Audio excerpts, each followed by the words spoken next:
안녕하세요. 든든한 건강친구 TV입니다. 오늘은 우리 몸의 혈관 건강과 직결되는 아주 중요한 질환 이상지질혈증에 대해서 이야기 나누어 보겠습니다. 건강검진에서 많은 분들이 받게 되는 그 결과지에서 빨간 글씨로 표시되는 바로 그것, 이상지질혈증에 대해서 자세히 알아보는 시간을 가져보겠습니다. 혹시 여러분도 병원에서 콜레스테롤 수치가 높네요, 중성지방이 좀 많이 나왔어요 라는 말을 들어보신 적이 있으신가요? 그런데 사실 많은 분들이 이 말을 듣고도 정확히 뭐가 문제인지, 왜 위험한지, 그리고 어떻게 해야 하는지 잘 모르고 계시는 경우가 많습니다. 그래서 오늘 이 시간을 통해서 이상지질혈증이 도대체 뭔지부터 시작해서 어떻게 관리하고 예방할 수 있는지까지 차근차근 알아보도록 하겠습니다. 먼저 이상지질혈증이라는 이름부터 살펴보죠. 예전에는 고지혈증이라고 많이 불렀는데 요즘은 이상지질혈증이라고 합니다. 왜 이름이 바뀌었을까요? 이건 단순히 지질이 높기만 한 게 문제가 아니라는 걸 깨달았기 때문입니다. 어떤 지질은 높은 게 문제고 어떤 지질은 낮은 게 문제거든요. 그래서 더 정확하게 이상지질혈증이라고 부르게 된 겁니다. 그럼 이 지질이라는 게 도대체 뭘까요? 우리가 흔히 말하는 콜레스테롤과 중성지방이 바로 이 지질에 해당됩니다. 그런데 여기서 중요한 건 이 지질들이 우리 몸에 나쁘기만 한 건 아니라는 점입니다. 사실 콜레스테롤 같은 경우는 우리 몸에 꼭 필요한 물질이에요.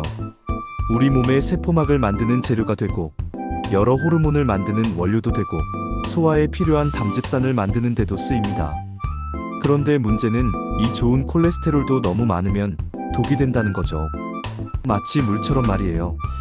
물은 우리 몸에 꼭 필요하지만 너무 많이 마시면 물 중독이 생기는 것처럼 콜레스테롤도 적당한 양이 있어야 하는 겁니다. 이제 콜레스테롤에 대해서 좀 더 자세히 알아볼까요? 콜레스테롤은 크게 두 가지로 나뉩니다. 많이 들어보셨을 텐데 바로 좋은 콜레스테롤과 나쁜 콜레스테롤입니다. 의학적으로는 HDL 콜레스테롤과 LDL 콜레스테롤이라고 부르죠. 먼저 LDL 콜레스테롤, 즉 나쁜 콜레스테롤부터 알아보겠습니다. 이 LDL은 Low Density Lipoprotein의 줄임말인데 저밀도 지단백이라는 뜻입니다. 이걸 왜 나쁜 콜레스테롤이라고 부르는지 아시나요? LDL 콜레스테롤은 간에서 만들어진 콜레스테롤을 우리 몸 곳곳으로 배달하는 역할을 합니다. 마치 택배 트럭처럼 말이죠. 그런데 이 택배 트럭이 너무 많아지면 문제가 생깁니다. 혈관 안에서 교통체증이 일어나는 거죠. 그리고 이 LDL 콜레스테롤들이 혈관벽에 달라붙기 시작합니다. 시간이 지나면서 이런 것들이 쌓이고 쌓여서 혈관을 좁게 만들어버리는 겁니다. 이게 바로 동맥경화의 시작이죠. 반면에 HDL 콜레스테롤은 어떨까요? HDL은 High Density Lipoprotein, 즉 고밀도 지단백입니다. 이걸 좋은 콜레스테롤이라고 부르는 이유는 정말 좋은 일을 하기 때문입니다. HDL 콜레스테롤은 혈관벽에 붙어있는 나쁜 콜레스테롤들을 다시 간으로 가져가는 역할을 합니다. 마치 청소부 같은 역할을 하는 거죠. 그래서 HDL 콜레스테롤이 많을수록 우리 혈관이 깨끗해지는 겁니다. 여기서 재미있는 사실 하나를 알려드릴게요. 같은 콜레스테롤인데 왜 이렇게 역할이 다를까요? 사실 콜레스테롤 자체는 똑같습니다. 다만 이 콜레스테롤을 운반하는 단백질이 다른 거죠. LDL은 콜레스테롤을 몸 곳곳으로 배달하는 단백질이고 HDL은 콜레스테롤을 다시 간으로 가져오는 단백질입니다. 똑같은 화물이라도 어떤 트럭에 실리냐에 따라 목적지가 달라지는 것처럼 말이에요. 이제 중성지방에 대해서도 알아보겠습니다. 중성지방은 영어로 트리글리세라이드라고 하는데 우리 몸의 주요 에너지 저장고 역할을 합니다. 우리가 음식을 먹으면 바로 사용하지 않는 에너지는 중성지방의 형태로 저장됩니다. 마치 은행 적금처럼 말이죠. 필요할 때 꺼내서 쓸 수 있도록 저장해 두는 겁니다. 그런데 이 중성지방도 너무 많으면 문제가 됩니다. 혈액 속에 중성지방이 너무 많으면 혈액이 끈적끈적해집니다. 꿀처럼 말이죠. 그러면 혈액순환이 잘 안 되고 췌장염 같은 심각한 병이 생길 수도 있습니다. 또한 중성지방이 많으면 좋은 콜레스테롤인 HDL이 줄어들고 나쁜 콜레스테롤인 LDL이 더 나빠지는 현상도 일어납니다.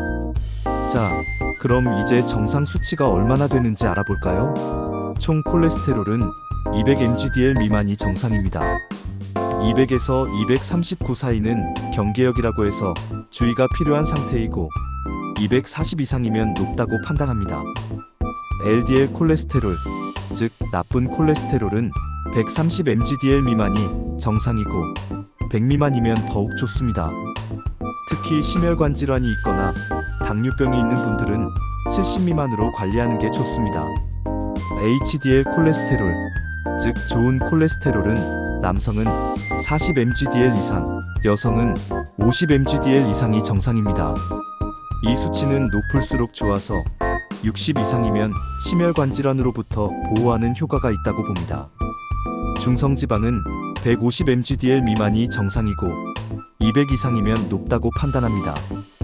여기서 중요한 점은 이 수치들을 단독으로 보면 안 된다는 겁니다.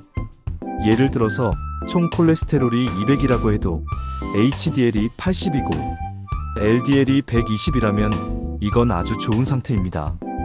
반대로 총 콜레스테롤이 190이라고 해도 HDL이 30이고 LDL이 160이라면 이건 위험한 상태죠. 그래서 의사들은 항상 이 수치들을 종합해서 판단합니다. 그럼 이상지질혈증은 왜 생기는 걸까요? 원인은 크게 두 가지로 나뉩니다. 1차성과 2차성입니다. 1차성 이상지질혈증은 유전적인 요인이나 생활습관 때문에 생기는 경우입니다. 가족 중에 콜레스테롤이 높거나 심장병이 있는 분이 계시다면 유전적인 소인이 있을 수 있습니다. 하지만 더 큰 원인은 생활습관입니다. 기름진 음식을 많이 먹고 운동을 안 하고 스트레스를 많이 받고 담배를 피우고 술을 많이 마시면 이상지질혈증이 생기기 쉽습니다. 2차성 이상지질혈증은 다른 병 때문에 생기는 경우입니다. 당뇨병, 갑상선 기능 저하증, 신장질환, 간질환 등이 있으면 이상지질혈증이 같이 올 수 있습니다. 또한 일부 약물들도 이상지질혈증을 일으킬 수 있습니다. 특히 우리나라 사람들에게 흔한 원인들을 살펴보면 첫 번째로 과도한 탄수화물 섭취가 있습니다. 밥, 면, 빵 같은 탄수화물을 너무 많이 먹으면 중성지방이 올라갑니다. 두 번째는 잦은 회식과 음주입니다. 술은 직접적으로 중성지방을 올리고 HDL 콜레스테롤의 질을 떨어뜨립니다. 세 번째는 운동 부족입니다. 앉아서 일하는 시간이 길고 운동할 시간이 부족하면 자연스럽게 이상지질혈증이 생기기 쉽습니다. 그런데 많은 분들이 궁금해하시는 게 콜레스테롤이 높다고 해서 당장 어디가 아픈 것도 아닌데 정말 위험한 건가요? 라는 질문입니다. 이건 정말 중요한 질문입니다. 이상지질혈증의 가장 무서운 점이 바로 여기에 있거든요. 증상이 없다는 것 말입니다. 이상지질혈증은 침묵의 살인자라고 불립니다. 왜냐하면 오랫동안 아무런 증상 없이 조용히 우리 혈관을 망가뜨리기 때문입니다. 마치 백개미가 집의 기둥을 조용히 갉아먹는 것처럼 말이죠. 겉으로는 아무것도 모르다가 어느 날 갑자기 집이 무너지는 것처럼 이상지질혈증도 어느 날 갑자기 심근경색이나 뇌졸중으로 나타날 수 있습니다. 동맥경화라는 과정을 좀 더 자세히 설명해 드리겠습니다. 우리 혈관은 원래 매끄럽고 탄력 있는 파이프 같습니다. 그런데 LDL 콜레스테롤이 많아지면 이것들이 혈관벽에 들어가서 쌓이기 시작합니다. 처음에는 작은 반점 정도였던 것이 점점 커져서 혹처럼 불룩해집니다. 이걸 동맥경화반 또는 플라크라고 부릅니다. 이 플라크가 커지면 혈관이 좁아집니다. 그러면 그 부위로 가는 혈액량이 줄어들죠. 만약 심장으로 가는 혈관이 좁아지면 협심증이 생기고 뇌로 가는 혈관이 좁아지면 어지럼증이나 기억력 저하 같은 증상이 나타날 수 있습니다. 더 무서운 건 이 플라크가 갑자기 터질 수 있다는 점입니다. 플라크가 터지면 그 자리에 혈전, 즉 피떡이 생깁니다. 이 혈전이 혈관을 완전히 막아버리면 그 너머로는 피가 전혀 가지 못하게 됩니다. 심장 혈관이 막히면 심근경색, 뇌혈관이 막히면 뇌경색이 되는 거죠. 그래서 이상지질혈증을 관리하는 건 단순히 수치를 낮추는 게 목적이 아닙니다. 이런 심각한 합병증을 예방하는 게 진짜 목적입니다. 수치는 그냥 지표일 뿐이고 진짜 중요한 건 우리 혈관을 건강하게 유지하는 것입니다. 이제 이상지질혈증을 어떻게 관리할지에 대해 알아보겠습니다. 관리 방법은 크게 두 가지로 나뉩니다. 생활습관 개선과 약물 치료입니다. 대부분의 경우 생활습관 개선을 먼저 시도해보고 그래도 안되면 약물을 추가하는 방식을 사용합니다. 생활습관 개선의 가장 기본은 식사요법입니다. 많은 분들이 콜레스테롤이 높으니까 콜레스테롤이 많은 음식을 안 먹으면 되겠구나 라고 생각하시는데 사실은 그렇게 단순하지 않습니다. 우리 몸의 콜레스테롤 중에서 음식으로 섭취하는 것은 약 20-30% 정도이고 나머지 70-80%는 우리 간에서 만들어집니다. 그래서 달걀이나 새우처럼 콜레스테롤이 많은 음식보다는 포화지방산이나 트랜스지방산이 많은 음식을 피하는 게 더 중요합니다. 포화지방산은 주로 동물성 기름에 많이 들어 있습니다. 돼지고기 비계, 소고기의 기름 부위, 버터, 치즈 같은 것들이죠. 트랜스지방산은 마가린, 쇼트닝, 그리고 이것들로 만든 과자나 빵에 많이 들어 있습니다. 대신 불포화 지방산을 많이 섭취하는 게 좋습니다. 올리브오일, 견과류, 생선에 들어있는 기름들이 대표적입니다. 특히 연어, 고등어, 삼치 같은 등푸른 생선에 들어있는 오메가-3 지방산은 중성지방을 낮추고 HDL 콜레스테롤을 높이는 데 도움이 됩니다. 탄수화물도 중요합니다. 정제된 탄수화물, 즉 흰쌀, 흰밀가루, 설탕 같은 것들은 중성지방을 올립니다.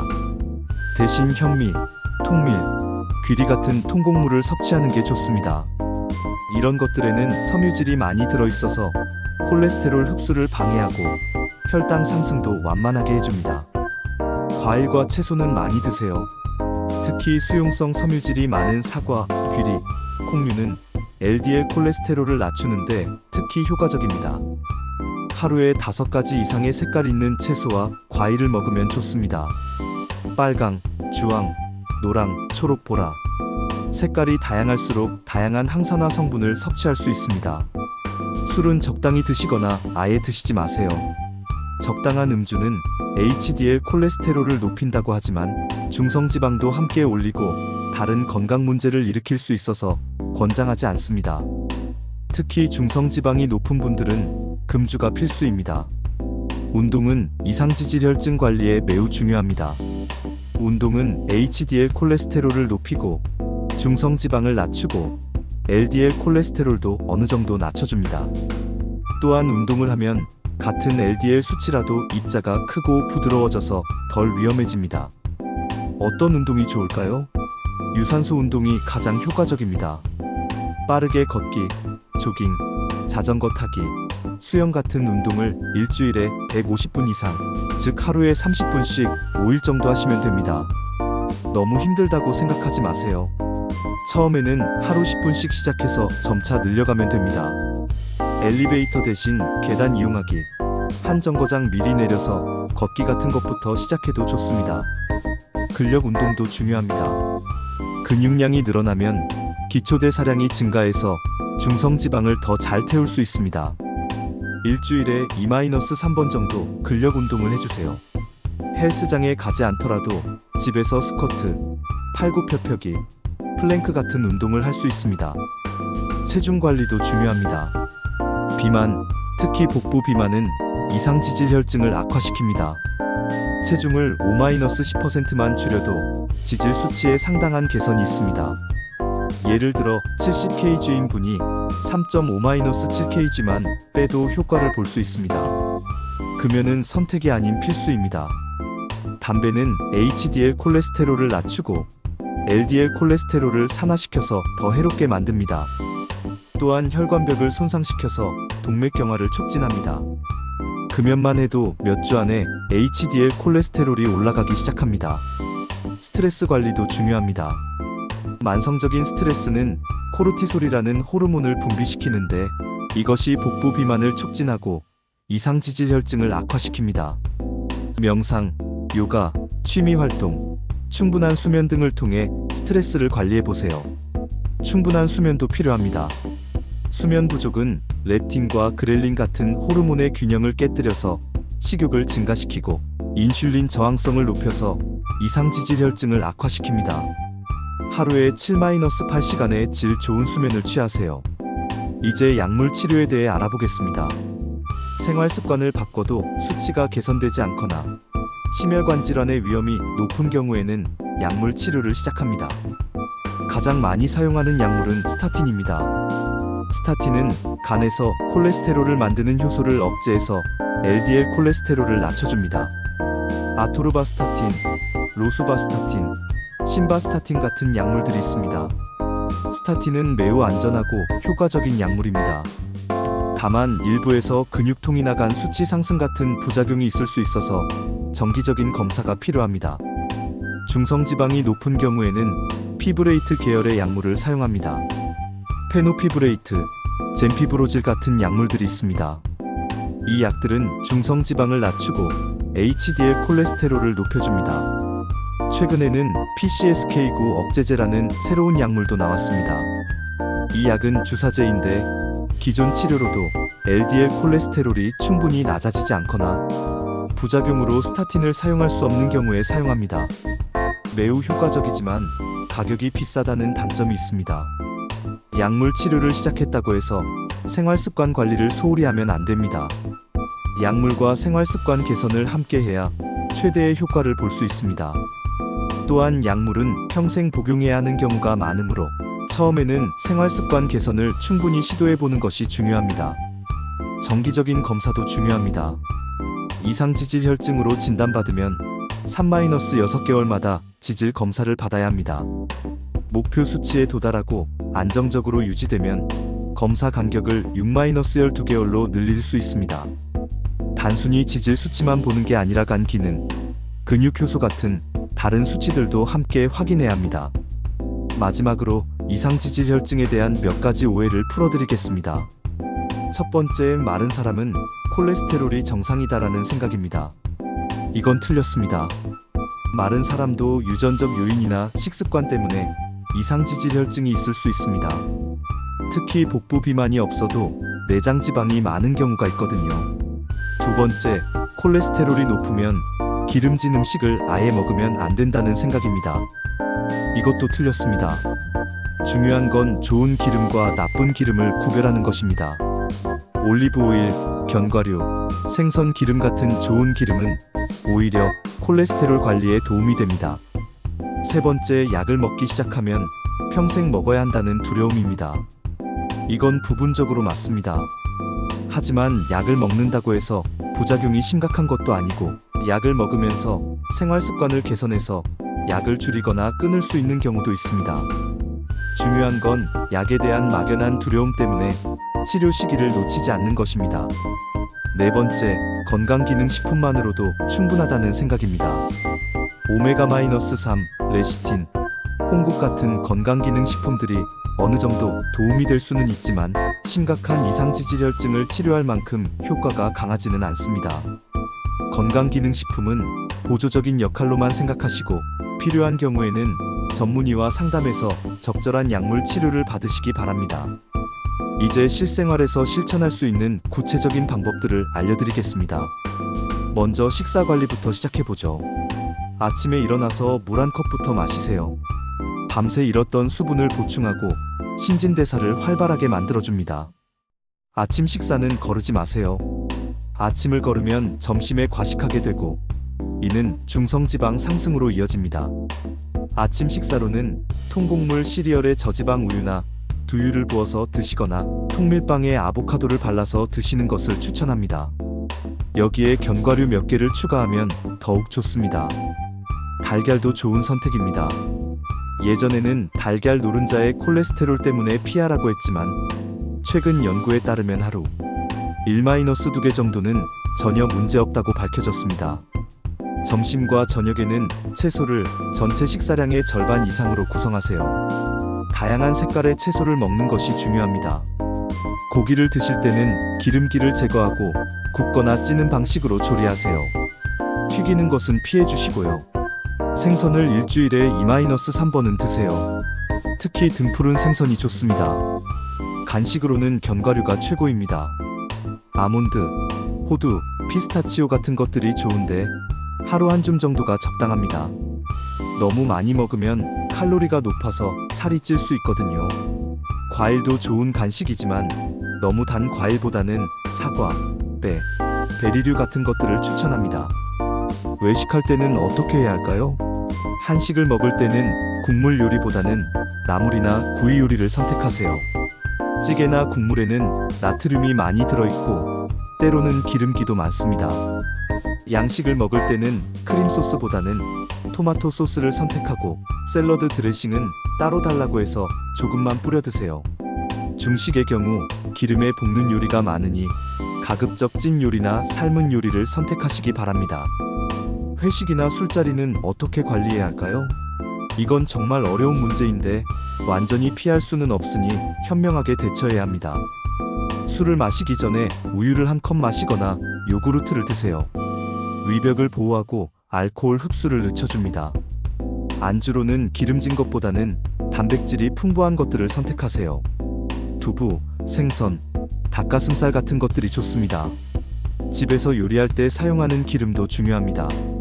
참기름이나 들기름은 고온에서 산화되기 쉬우니 마지막에 조금만 넣어서 향을 내는 용도로만 사용하세요. 볶음이나 구이를 할 때는 올리브 오일이나 카놀라 오일을 사용하시고요. 가장 좋은 건 기름을 적게 사용하는 찜, 삶기, 굽기 등의 조리법을 활용하는 것입니다. 운동 관리도 구체적으로 말씀드릴게요. 운동을 처음 시작하는 분들은 무리하지 마세요. 갑자기 강도 높은 운동을 하면 오히려 부상을 당할 수 있습니다. 처음에는 하루 10-15분 정도의 가벼운 걷기부터 시작하세요. 일주일 정도 적응되면 20-30분으로 늘리고 또 일주일 후에는 빠르게 걷기로 강도를 높여보세요. 운동할 시간이 없다고 하시는 분들이 많은데 사실 시간은 만드는 것입니다. 아침에 30분 일찍 일어나서 운동하거나 점심시간에 20-30분 정도 빠르게 걸어보세요. 저녁에 TV 보는 시간 중 30분만 할애해도 충분합니다. 심지어 TV를 보면서도 실내 자전거를 탈 수 있잖아요. 직장인분들을 위한 팁을 몇 가지 더 드릴게요. 엘리베이터 대신 계단을 이용하세요. 처음에는 한두 층만 계단으로 올라가도 좋습니다. 점심 먹고 난 후에 10-15분 정도 산책하세요. 소화도 도와주고 오후 졸음도 쫓아줍니다. 대중교통을 이용할 때는 한 정거장 일찍 내려서 걸어보세요. 집에서도 할 수 있는 운동들이 많습니다. 스쿼트, 런지, 팔굽혀펴기, 플랭크 같은 운동들은 별다른 도구 없이도 할 수 있습니다. 유튜브에 홈트레이닝 영상들이 많으니 참고해보세요. 단, 처음에는 정확한 자세를 배우는 것이 중요하니 무리하지 마시고 천천히 해보세요. 스트레스 관리 방법도 구체적으로 알려드릴게요. 매일 10분씩이라도 명상이나 깊은 호흡 연습을 해보세요. 복식 호흡을 하면서 천천히 숨을 들이마시고 내쉬면 자연스럽게 마음이 진정됩니다. 취미 생활을 가져보세요. 독서, 음악 감상, 그림 그리기, 원예 등 무엇이든 좋습니다. 중요한 건 그 시간만큼은 일상의 스트레스에서 벗어날 수 있다는 점입니다. 인간관계도 스트레스에 큰 영향을 줍니다. 힘든 일이 있을 때는 가족이나 친구들과 대화를 나눠보세요. 혼자 끙끙 앓고 있으면 스트레스가 더 커집니다. 때로는 전문가의 도움을 받는 것도 좋습니다. 상담심리사나 정신건강의학과 전문의와 상담을 받으면 스트레스를 더 효과적으로 관리할 수 있습니다. 수면 관리는 어떻게 해야 할까요? 규칙적인 수면 패턴을 만드는 것이 가장 중요합니다. 매일 같은 시간에 자고 같은 시간에 일어나세요. 주말이라고 해서 너무 늦게 자거나 늦게 일어나면 수면 리듬이 깨집니다. 잠자리에 들기 2-3시간 전에는 카페인 섭취를 피하시고 1시간 전부터는 스마트폰이나 TV 같은 전자기기 사용을 줄이세요. 블루라이트가 멜라토닌 분비를 방해해서 잠들기 어려워집니다. 침실 환경도 중요합니다. 온도는 18-20도 정도로 시원하게 유지하고 가능한 한 조용하고 어둡게 만들어주세요. 침대는 잠자는 용도로만 사용하시고 침대에서 TV를 보거나 스마트폰을 하는 습관은 버리세요. 정기 검진에 대해서도 말씀드리겠습니다. 20대 후반부터는 2-3년에 한 번씩, 30대부터는 2년에 한 번씩, 40대부터는 매년 지질 검사를 받으시기 바랍니다. 가족력이 있거나 다른 위험인자가 있으면 더 자주 받아야 합니다. 단순히 지질 검사만 받는 게 아니라 혈압, 혈당, 체중, 허리둘레 등도 함께 확인해야 합니다. 검사 결과를 받았을 때 어떻게 해석해야 할까요? 단순히 수치만 보지 마시고 전체적인 심혈관 질환 위험도를 평가해야 합니다. 나이, 성별, 흡연 여부, 혈압, 당뇨병 유무, 가족력 등을 종합해서 판단해야 하거든요. 이런 평가는 전문의가 해야 하니 결과를 받으면 의사와 충분히 상담하시기 바랍니다. 약물 치료를 받고 계신 분들을 위한 조언도 드리겠습니다. 처방받은 약은 꼭 규칙적으로 드세요. 증상이 없다고 해서 임의로 끊으면 안 됩니다. 부작용이 의심되면 바로 의사와 상담하세요. 근육통, 소화불량, 두통 같은 증상이 지속되면 약물 교체나 용량 조절이 필요할 수 있습니다. 다른 약물이나 건강기능식품을 복용할 때는 반드시 의사나 약사와 상의하세요. 약물 간 상호작용이 있을 수 있거든요. 특히 와파린 같은 항응고제를 복용하시는 분들은 더욱 주의해야 합니다. 임신을 계획하고 계신 여성분들은 미리 의사와 상담하세요. 일부 지질 강화제는 임신 중에 복용할 수 없어서 임신 전에 약물을 바꿔야 할 수도 있습니다. 어린이와 청소년의 이상지질혈증에 대해서도 간단히 말씀드리겠습니다. 요즘 소아 비만이 늘면서 어린이들에게도 이상지질혈증이 증가하고 있습니다. 특히 가족력이 있거나 비만인 어린이들은 정기적인 검사가 필요합니다. 어린이의 경우 약물 치료보다는 생활습관 개선이 우선이고 가족 전체가 함께 노력해야 효과적입니다. 노인분들을 위한 주의사항도 있습니다. 나이가 들면서 근육량이 줄어들고 신진대사가 느려지므로 젊을 때와 같은 방법으로는 효과를 보기 어려울 수 있습니다. 운동 강도를 천천히 늘려가시고 약물 부작용에 더 주의하세요. 또한 다른 질환으로 복용하는 약물들과의 상호작용도 고려해야 합니다. 당뇨병이나 고혈압 같은 다른 만성질환이 함께 있는 경우에 관리법도 다릅니다. 이런 경우에는 더 엄격한 지질 관리가 필요하고 목표 수치도 더 낮게 설정해야 합니다. 각 질환에 대한 치료가 서로 영향을 줄 수 있으니 전문의와의 긴밀한 상담이 더욱 중요합니다. 마지막으로 이상지질혈증 관리를 위한 종합적인 전략을 정리해드리겠습니다.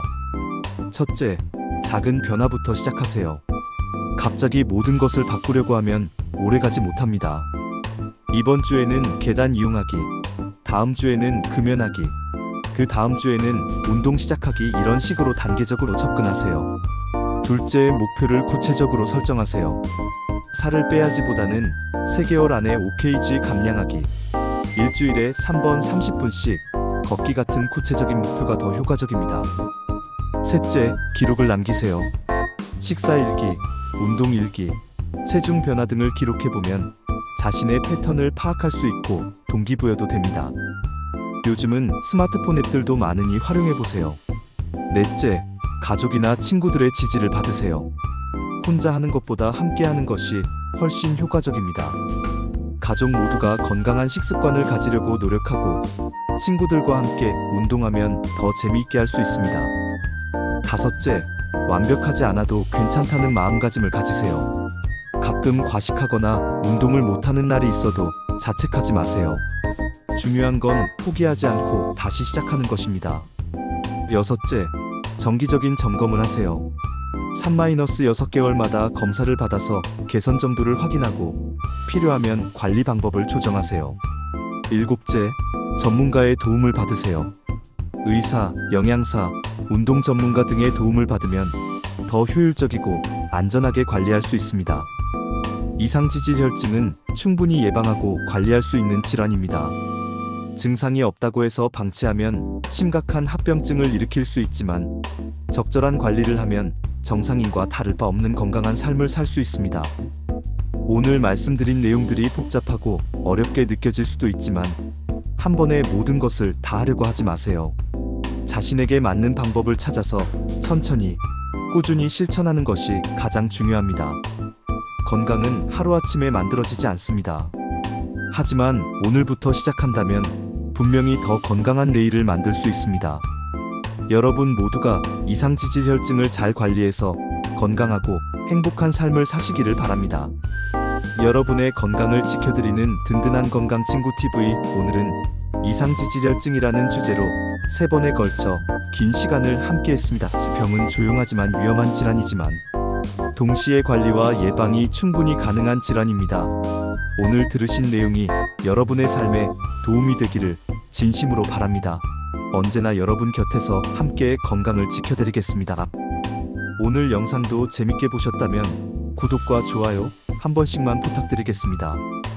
감사합니다.